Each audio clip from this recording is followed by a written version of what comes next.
think you also said that one of the most important principles early on is don't lose money on the first deal. Yeah. Can you explain a bit about that? Because maybe the tendency of an entrepreneur is just look at the huge upside. Yeah. But maybe risk management at the start gives you the benefit going forward as well. Because market, like you said, are volatile by nature. Yes. So is that also a reason why? Totally, and I think it actually is around, what kind of investors do you approach. So I think if you want to start a business in shipping and it has to do with assets, i.e. and you need capital, it's easy to be tempted and just be happy that somebody will invest with you. And it's like, oh, that's great. They're giving us X amount of dollars. It's fantastic. You need to understand the nature of the capital that comes in. And when you have the first conversation, that can be difficult because everyone will tell you that it's great and they're willing to put money in and you're going to make a lot together. You need to understand the time horizon and what the expectations are.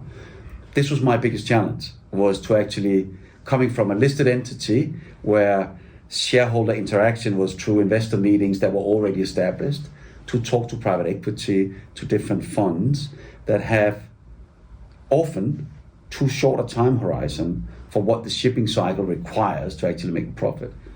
So that was where I had that first lesson, because we'd started the business and we were eager to show the world that we are the world champions, and we were like eager to buy ships and do things. And we were fighting a bit getting it through. And that's when that person, that was a key investor, said to me, just remember one thing, when you're dealing with this type of investor, always make money on the first deal. It doesn't matter how small it is. That will take down the parades, it will create confidence, and you will be able to get more. You lose money on the first deal, every single thing you put up is going to be hit by another filter, because we don't lose money twice. Yeah. And I still remember it, and I think it's a great thing to focus on. Don't be too greedy, and it's okay to wait, right? Which is not an easy thing for shipping people. We don't, most of us don't like to wait, but it's a really good advice. So I learned a lot from the capital market around this.